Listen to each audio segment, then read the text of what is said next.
Meu nome é Rossandra Cabreira, eu sou mestrando do PPJET de 2020.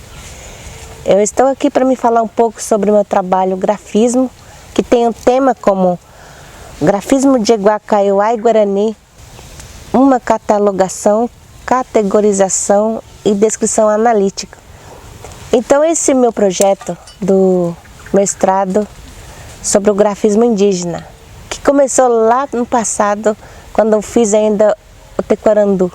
Esse foi o processo do meu TCC. Para mim, a catalogação e a descrição que eu vou fazer agora são 63 tipos de grafismo. É inédito, então eu vou estar falando sobre cada um deles, dentro do Tecorá Jaguapiru e Bororó, e na comunidade e principalmente na escola municipal indígena Agostinho. Vou estar utilizando todos os elementos centrais que descreve, vou estar descrevendo, que é a cultura indígena e o domínio da natureza e o sobrenatural e seus traços de cada um do grafismo. Quais são os rituais que eles se apresentam, como que é o domínio da cultura, do material e imaterial desse povo. O objetivo desse trabalho é apresentar para a comunidade Guarani, Kaiowá, que reside aqui na comunidade Jaguapiru e Bororó, e destacar também a importância da cultura, tradição de língua materna para a comunidade, o jeito de ser o Tecojojá, dos Kaiowá e Guarani na nossa cultura. Vou catalogar e categorizar e sistematizar esse conhecimento, criando um material para a fonte de pesquisa para a escola, para a comunidade e os demais pesquisadores, os indígenas e não indígenas, levando esses conhecimentos para os mais jovens e a preservação e aplicar também a metodologia de análise do conteúdo e discurso sobre o material coletado e catalogado. Incentivar o uso de conhecimento nas escolas, que os alunos possam usar as próprias pinturas de acordo com a sua etnia, com o seu significado, porque o grafismo é uma linguagem viva nas culturas indígenas.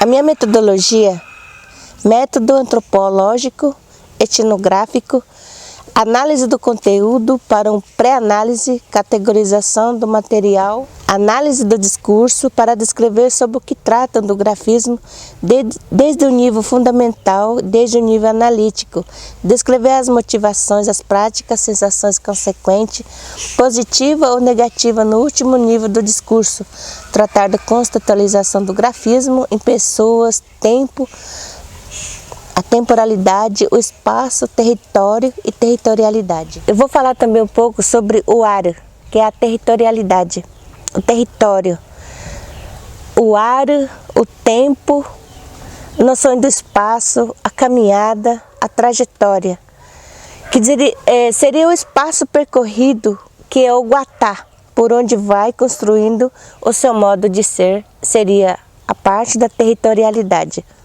O território do povo Kaiowá e Guarani. Se for para falar o tempo também, o tempo do Kaiowá, ela se divide em duas partes, que é o tempo Umanguaré e o tempo Puarru. Umanguaré fala um pouco do território, como é que eles eram, como que era a passagem da adolescência, a passagem da criança para a adolescente. E também falar um pouco sobre o ciclo da juventude, de como as crianças brincavam e como eles são hoje, seria o Arupuarru. Como eles marcavam no passado, como que eles faziam para saber em que ano que a criança nasceu. Nasceu no dia da geada, nasceu no tempo da colheita.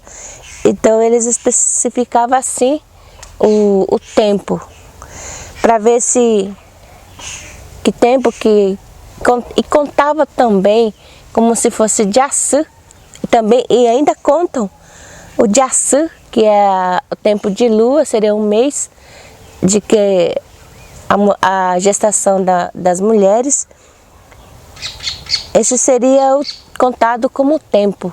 E também o clímax, se divide as estações do ano, que é o tempo quente, Arahaku, verão, inverno seria Aruro'u, que é o tempo frio, primavera seria o Aripotu, tempo das flores, outono, Aruku'i.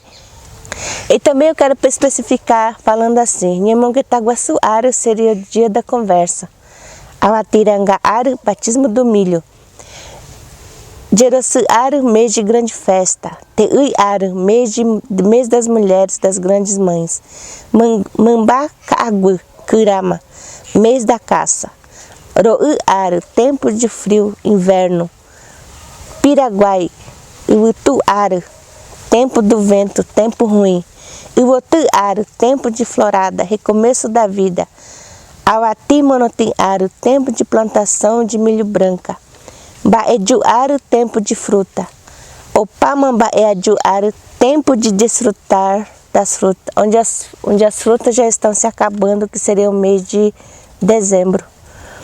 Temos muitas tecnologias que estão muito sendo avançadas, temos celulares, temos também a tecnologia de máquina de fotografia, essas coisas que a gente pode estar registrando, que é o tempo para a rua hoje. Mas também podemos tomar muito cuidado para não usar o grafismo para ter seguidores, para falar uma coisa que não está certo e você ir lá nas redes sociais e falar, afirmar que está certo. Eu acho que isso exige muita pesquisa, muito conhecimento. Até o próprio Nhandesu fala que não pode ser explicado de uma forma errada. Então, a minha preocupação também é isso, estar falando um pouco sobre esse meu trabalho. Eu espero assim que o meu trabalho seja de uma forma que seja boa para os alunos, para os professores, indígena e não indígena, trazendo vários conhecimentos e que possa estar se apoiando nesse material que vai estar sendo catalogado, vai ser uma análise descritiva, e é isso que é o meu trabalho, projeto sobre o grafismo.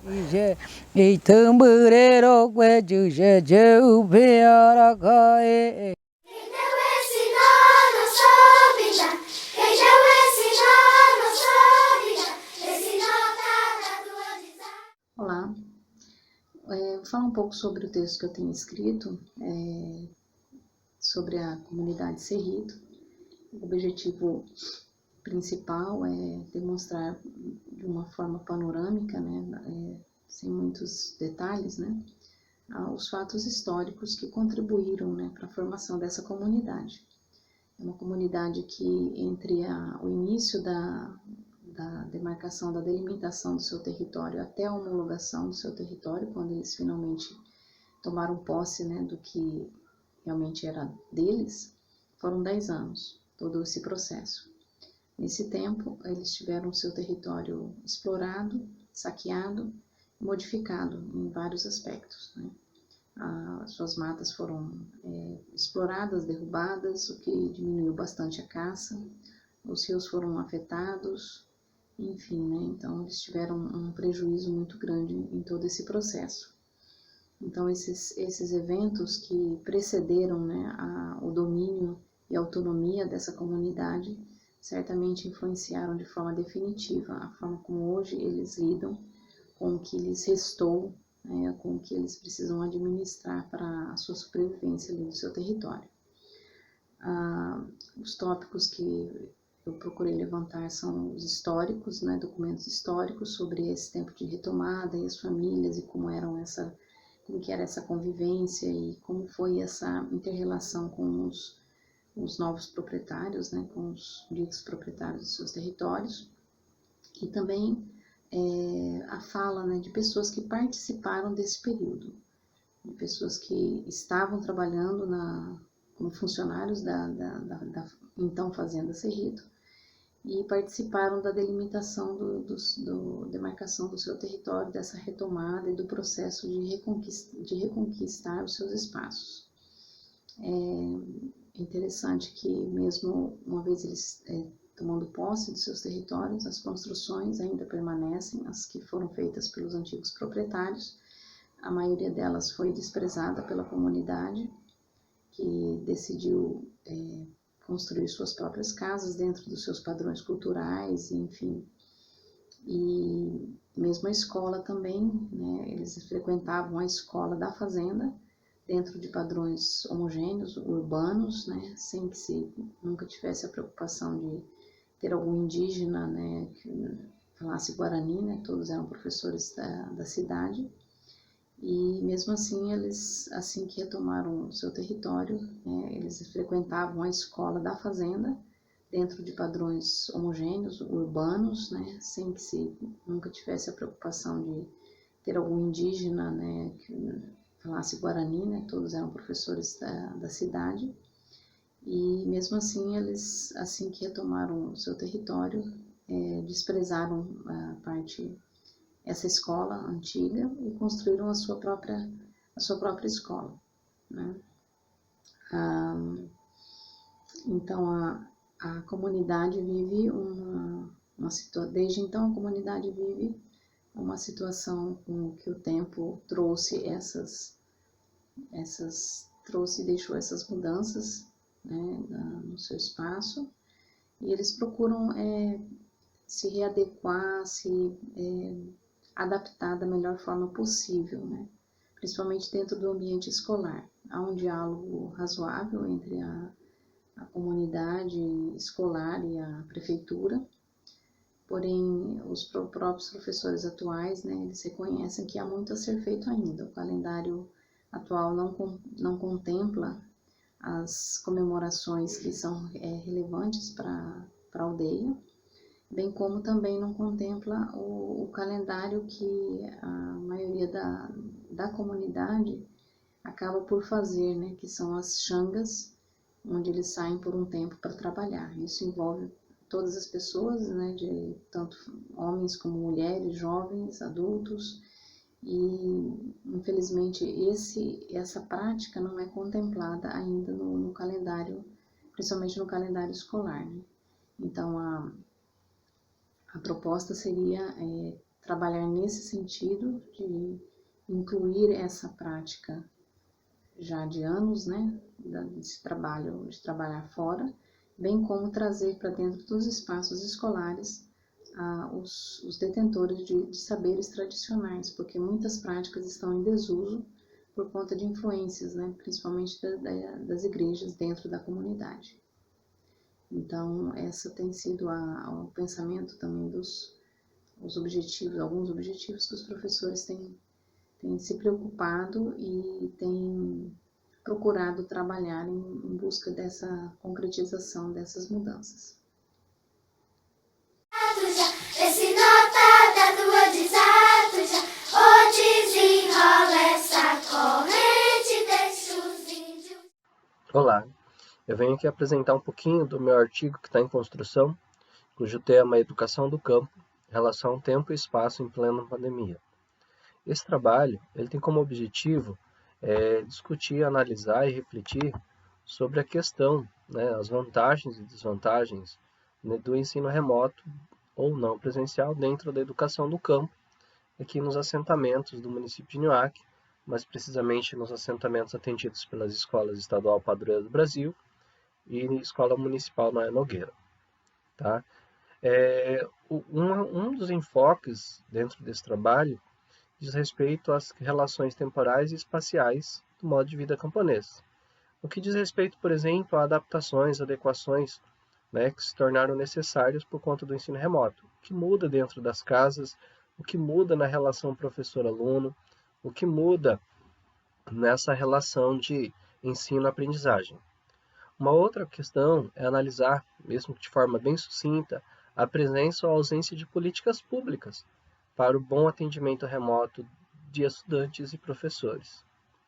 identificar essas transformações ou adaptações que tiveram que ser realizadas, tanto pelas escolas quanto pelas famílias e os educandos, para essa relação de ensino-aprendizagem durante esse período de aulas remotas ou não presenciais. Quando a gente pensa nesse quesito, nesse tema, a gente vê que tem muitas perguntas, né? E um curto espaço de tempo para poder levantá-las e respondê-las, né? Por conta disso, eu parti da seguinte metodologia, né? Parto da ideia de, como é uma realidade próxima, faz parte do meu espaço de trabalho, eu pensei em adotar uma metodologia participativa ativa, né? Com breve levantamento bibliográfico e uma aplicação de questionário para professores, educandos e familiares, tá?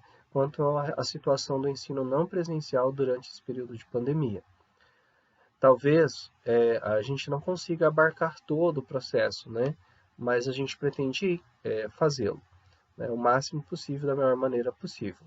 O trabalho, inicialmente, ele está pensado da seguinte divisão estrutural: um título, um resumo, uma introdução, um levantamento, uma análise, né, da educação do campo e do modo de vida camponês, né, a questão dos tempos da vida do homem camponês, o modo de vida, o que diferencia ele da cidade, né, por que ele precisa de uma educação específica para a sua realidade. Uma outra questão é pensar as tecnologias, né, educacionais na educação do campo, ainda mais agora em plena pandemia. E aí, a partir dessas reflexões, eu espero tecer as minhas considerações finais, né? Eu tenho lido bastante, tenho pesquisado bastante, usado algumas bibliografias, né, oferecidas pelos professores, e tenho pesquisado bastante na internet, porque essa temática, quando envolve as tecnologias e a educação do campo, por ser uma temática ainda bastante recente, ainda tem-se muitas dúvidas, muita coisa a ser construída, tá bom? O andamento do trabalho. O trabalho, né, a parte inicial é difícil, foi um breve levantamento bibliográfico. Só que ainda tem muita coisa para ler, muita coisa para pesquisar, né? E também andei lendo as indicações e os materiais enviados pelos professores. A redação do texto está caminhando bem. Agora eu estou mais travado aguardando, né, o questionário que foi enviado para as famílias, né, para as pessoas, até eles me darem um retorno. E aí eu gostaria que, se alguém se dispusesse com o tempo, para dar uma olhada no andamento do texto e estar encaminhando para mim, tá? Para me dar alguma orientação. Mas no mais, eu creio que é isso, tá? O trabalho está andando, ele está fluindo. Eu gostaria que ele já tivesse pronto, né? Concluído, mas devido a essa situação remota, de ensino remoto, tudo, difícil acesso às pessoas, a gente fica devendo, tá bom? Obrigado. Qualquer dúvida, estou à disposição de vocês. Um grande abraço, fiquem todos com Deus. Trabalha, ou desenrola essa corrente, deixa os índios trabalhar. Quem não ensina... Olá, eu sou Alex e sou mestrando da segunda turma do PPGET. Então, como pedido na disciplina, vou apresentar agora um esboço do meu artigo que eu até então consegui, né, desenvolver. E vou tentar ser o mais breve, né, o mais rápido. Então, o objetivo geral, né, para iniciar, eu estou desenvolvendo a pesquisa aqui onde eu moro, no distrito de Indápolis, com a minha comunidade. O objetivo geral eu tracei: caracterizar como a comunidade do distrito de Indápolis se organiza espacialmente, sobretudo analisando as relações da escola do campo atual com a comunidade local. Objetivos específicos traçados por mim: identificar as mudanças espaciais do distrito de Indápolis, identificar a agricultura, as formas de produção da comunidade, descrever a construção histórica da educação escolar, ali no início as escolas rurais, agrícolas e, posteriormente, escola do campo, da comunidade. Também caracterizar a comunidade local. Então, eu trouxe alguns tópicos já desenvolvidos, né? O primeiro tópico, estou falando sobre o surgimento do distrito de Serraria, que por fim, né, depois de algum tempo, se transformou em distrito de Indápolis. Então, aqui eu conto um pouco sobre, durante, né, o governo de Getúlio Vargas, no Estado Novo, ele lançou lá o movimento Marcha para o Oeste, né, com a finalidade de expansão do território, com demarcação, né, para poder conquistar alguns espaços no Brasil que eram considerados vazios, né, até então que conseguiram encontrar aqui no sul do Mato Grosso, né, e instalaram a CAND, né, a Colônia Agrícola Nacional de Dourados, em 1943. Então, a partir desta CAND, né, algumas coisas aconteceram nessa localidade, né, da CAND. Foram surgindo pessoas vindo, né, os migrantes, em busca de terras férteis para produzir. Então, começou a caracterização da agricultura, da comunidade local que foram se formando. Tudo isso eu consegui descrever, né? Mas vou passar um pouco mais para frente. Então, aqui, em, em 1983, então, que foi construída a serraria, né? O distrito de serraria dentro da CAND, em 1983 passa a se chamar Indápolis, né? E nesse sentido, né, dentro da colônia, houve pedidos, solicitações de criar escolas, né, o início das escolas para atender às necessidades dos filhos dos colonos que aqui estavam, né? Então, juntamente com os colonos vieram os religiosos, comunidades religiosas, a maioria da Igreja Católica, né, e começaram esse desenvolvimento local, aqui, né, atendendo, sobretudo, a realidade, né, das pessoas que aqui moravam. O segundo tópico, eu tratei sobre as escolas rurais, ou seja, a abertura, a construção dessas primeiras escolas, né? Então, a primeira escola surgiu aqui, né, no distrito de Serraria e hoje em Dápolis, com a vinda das irmãs vicentinas, né? Elas vieram aqui cuidar do hospital, cuidar da evangelização. Então, elas criaram a primeira escola em 1955.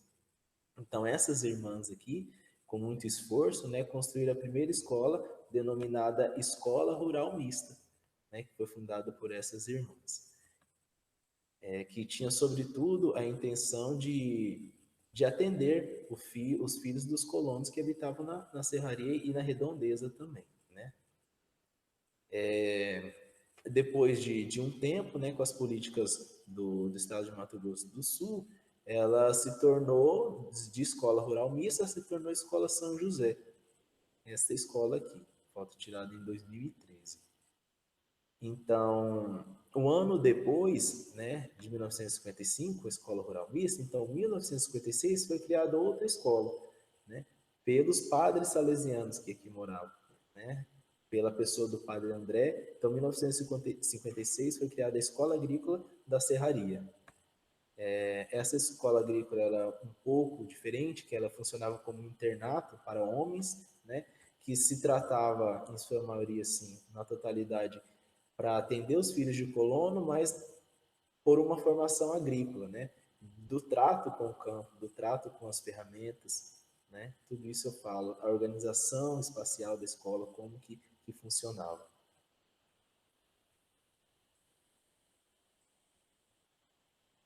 Sobretudo, né, anos depois, também com política do Estado, né, se tornou escola agrícola, Dom Bosco,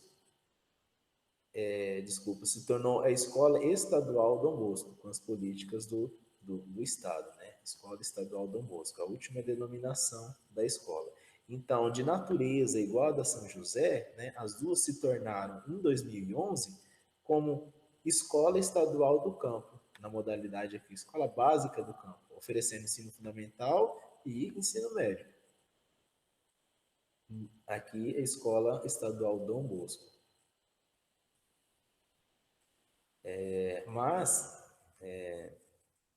em 2017, foram fechadas essas duas escolas, que eram consideradas do campo, aqui no distrito de Indápolis, para poder construir, para poder inaugurar uma nova escola, denominada Escola Estadual Joaquim Vaz de Oliveira, em um novo terreno, com uma nova sede, né? Então, fecharam-se as duas e abriram uma nova, em 2017. Então, mesmo fechando essas duas consideradas do campo, a nova escola também imediatamente nasce como escola do campo, né, a partir dessa resolução aqui. Então, ela é também considerada como do campo. Essa é a Escola Joaquim Vaz, né? Aqui está todo o distrito de Indápolis, né? Em volta aqui da Escola Joaquim Vaz de Oliveira, da nova escola. Aqui, então, eu trouxe, né, a partir da pesquisa em PPP, em conversas, né, um pouco da comunidade, caracterização da comunidade local, né, como que é composta essa comunidade, o que eles fazem, né, como que é a forma de agricultura. Então, aqui, como se organiza espacialmente, com os comércios, tudo que envolve, né, as pessoas do distrito. E uma coisa que me chamou muito a atenção foi a agricultura dessa região aqui, porque ela é uma organização espacial baseada na agricultura capitalista do agronegócio. Então, é uma coisa que me deixou muito pensativo, porque vai ao contrário do que a escola do campo pede, né? Que seja a agricultura camponesa, a agricultura familiar. Então, no próprio BPP da escola está escrito: as principais atividades no distrito de Indap são a agricultura com plantio de soja e de milho, principalmente. Aqui está a vista lateral da escola, aqui que dá para a gente ver como que a escola está rodeada pelo agronegócio, aqui, plantação de milho, um pouco antes da colheita. Né? Essa foto eu tirei esses dias, antes da colheita do milho. Então, aqui eu trouxe uma contradição, que eu acabei de falar, né? Que sabemos que a escola do campo valoriza a agricultura camponesa, mas, no entanto, a gente vê que ela está rodeada pelo monocultivo do milho, né? Período que antecede a colheita. Então, logo se produz uma agricultura capitalista. Então, mas mesmo, né, estudando um pouco sobre o autor aqui, Mário Sérgio, ele traz que aqui na comunidade, né, e pelo que eu sei também, tem algumas propriedades que ainda produzem de forma camponesa, produzem hortas agroecológicas, criação de gado, são poucos, mas ainda se produz aqui.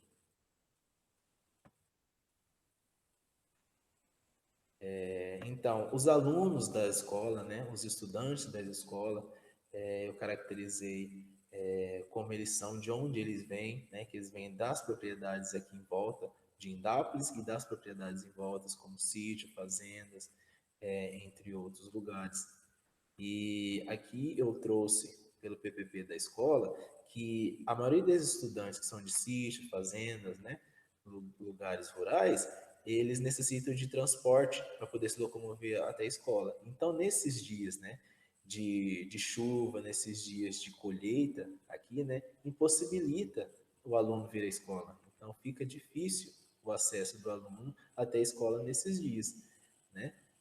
Aqui, ó, as safras são intercaladas em soja e milho. No final de cada ano, né, no mês de outubro e novembro, o PPP traz, tem um plantio de soja e sua colheita. Tem os meses que acontece isso, então a escola já sabe os meses que os alunos vão ter falta, né, porque eles estão trabalhando. Acontece também os dias de chuvas que os ônibus não conseguem passar para trazer esses alunos até a escola.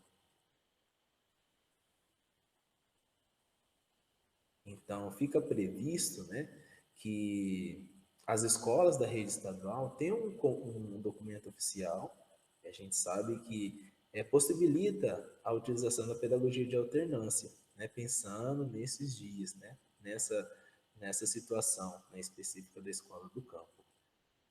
Acreditamos que seria uma opção para a comunidade escolar de Indápolis, principalmente durante o período chuvoso e safra, né, que é colheita e plantio. Então, a partir dessa resolução de 2011, é o que possibilita aplicar ou não, né, a pedagogia de alternância. Mas, em conversa com o professor Cássio, né, apresentando tudo o que eu estou falando agora, ele pediu para mim, né, pediu não, né, ele conversando comigo, me orientou eu fazer uma análise maior nessa contradição sobre o avanço do agronegócio sobre o território de Inápolis. Por quê? Eu tenho uma escola do campo, localizada aqui no campo, e que funciona a partir de uma legislação que pensa na educação do campo, mas que, por outro lado, tem em seu entorno a presença do agronegócio. mostra como a própria presença do agronegócio acaba influenciando nas outras atividades da comunidade, entre elas a própria escola. Mesmo que se tenha uma legislação favorável, que dá a possibilidade de uma escola ser pensada como escola do campo, temos uma realidade social que ultrapassa essa possibilidade legal, que faz a gente pensar no poder do agronegócio frente ao dia a dia da comunidade local. Então, pensando depois na proposta, né, tem uma pequena parcela que ainda trabalha na agricultura camponesa, como eu disse, aqui na comunidade. Então, eu posso planejar algumas pistas de se pensar o ensino de matemática para a escola, que se um dia ela desejar, né, ter na comunidade que trabalha com a agricultura camponesa, para ser refletido na escola. E não pensar em uma proposta de alternância que vá atender o agronegócio como eu acabei de mostrar, né? Então, pensar em um dia uma futura escola do campo que atenda a realidade do campesinato, do que atender a realidade do agronegócio. É isso, muito obrigado. Sólida, quem deu esse nó na sólida, esse nó tá da lua de exatos, esse nó tá... Do cacho e o feijão floreou, milho na palha, coração cheio de amor. Arroz do cacho. Historicamente no Brasil, desde a invasão europeia, as terras foram dominadas por uma elite agrária rural, desde as Seis Marias e depois com a Lei de Terras, quando ficou nítido que a apropriação capitalista da terra no Brasil era a forma de aquisição da terra oficial, estatal. A partir daí, quem não tinha condições de comprar terra, no caso seria muito difícil para quem não estava ali num estamento social alto da sociedade brasileira, foi acontecendo que a estrutura fundiária brasileira foi ficando cada vez mais desigual, chegando ao ponto de que, conforme as fronteiras agrícolas iam avançando, ia precisando também de pessoas para fazer o trabalho braçal, de abrir a mata, e no caso do Mato Grosso do Sul, foram camponeses advindos da região Nordeste e da região Sul também, passando pelo Sudeste, né, fazendo aquela migração interna e trabalhando como poceiro aqui no estado, a partir dali da Marcha para o Oeste na década de 50, em torno da década de 50. Com o passar do tempo, esses camponeses, quando terminavam o trabalho e a terra estava pronta para o pecuário, para o cultivo, esses grandes proprietários passavam a desfazer os contratos de posse, né, e dispensar o trabalho desses camponeses. Com isso, eles foram se tornando sem terras. Depois de algumas décadas, mais ou menos na década de 80, um trabalho aí da Comissão Pastoral da Terra, foram se organizando, principalmente pelas comunidades eclesiais de base, SEBs, esses camponeses sem terra, e criando uma identidade sem terra, passaram a fazer ocupações de terra para conquistar os territórios camponeses. E a partir da década de 80, precisamente em 1984, surge o movimento dos trabalhadores rurais sem terra, no Brasil e no Mato Grosso do Sul também, sendo que a primeira ocupação de terra aqui no Mato Grosso do Sul foi em 28 de abril de 1984, na fazenda Idalina. A partir dali foram várias ocupações e conquista de território. Hoje, quando se fala ali, principalmente na região de Sidrolândia, que é o município que tem o maior número de territórios da reforma agrária, vamos dizer assim, de assentamentos rurais, e também o maior número de assentamentos conquistados. Fala gritando reforma agrária, porque a luta não para quando se conquista. O acampamento ali surgiu em janeiro de 98, no município de Anastácio. Quando era acampado, nós organizávamos o pessoal 15 dias para trabalhar, saía 40 pessoas para trabalhar. Aí voltava, aí essas 40 ficavam, aí formava outro grupo de 40 para ficar mais 15 dias. E fazendo esse revezamento aí. para trabalhar na usina. A gente tinha uma frente de trabalho na usina, saía para colher feijão, arrancar feijão ali no Cantagalo. Era assim que nós outros trabalhava na cidade para comprar o básico que faltava, porque tinha cestas que ganhavam, mas faltava o sabão, o papel higiene, sabonete, pasta de dente, então saía para comprar uma mistura, uma carne que não tinha.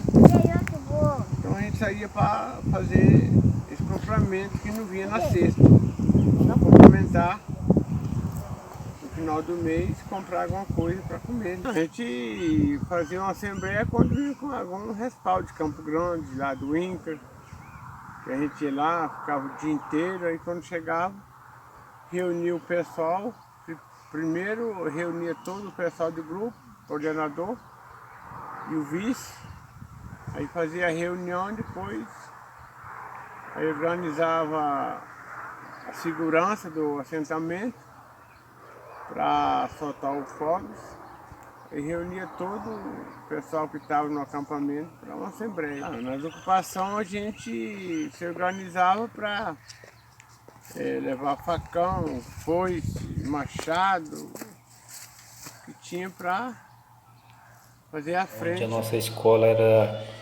funcionava de forma itinerante. Todas as vezes que tinha ocupação, a escola seguia esse propósito de estar acompanhando as famílias, dando todo o suporte na educação da melhor forma, de acordo com a realidade do momento. Durante o acampamento, de forma itinerante, a escola sempre se fez presente em preocupação junto às lideranças do acampamento. Mudava-se de um município para outro, levantava-se o acampamento, demorava-se de 2 a 3 dias até a organização dos barracos, barracão de atendimento a essas crianças, e muitas das vezes o atendimento até as coisas se organizar. Com o barracão, ela funcionava as aulas até mesmo debaixo de algumas árvores, para não atrapalhar o ano letivo do aluno. Arroz deu cacho e o feijão floreou, milho na palha, coração cheio de amor. Em 2002 saiu o assentamento aqui, o Geraldo Garcia. E fechou-se o ciclo de acampamento em dezembro de 2002. Tem o plantio da mandioca, batata, tudo que é de raiz, cenoura, beterraba, a gente planta na lua minguante, na lua nova, que é muito bom. E na crescente, para cheia, a gente planta folhagem, alface, para couve, ruga, essas coisas para folhagem, assim, na crescente e a lua cheia. Seca é geada acabou com meio mundo. E daí, além da geada, passou esse período de geada que estragou tudo, o que sobrar da geada, a dificuldade vai ser o bicho, porque não tem nada verde. Que vai dar de inseto. Vai ter que começar tudo outra vez, quando vinha a chuvarada agora, setembro, outubro, novembro, dezembro, a gente plantar para ter tudo novamente. O campesinato tem um vínculo maior com a terra. Ele tem a terra para viver e a terra como um modo de vida. E nós estamos falando de terra aqui como uma fração do território.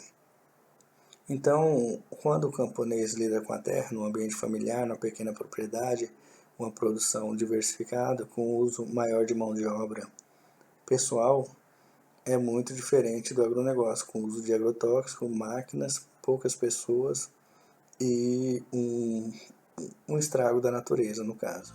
Com sacrifício debaixo da lona preta, inimigo fez careta, mas o povo atravessou. Rompeu as cercas que cercam a filosofia de ter paz e harmonia para quem plantar o amor. Arroz deu cacho e o feijão floreou, milho na palha, coração cheio de amor. Arroz deu cacho e o feijão floreou, milho na palha, coração cheio de amor.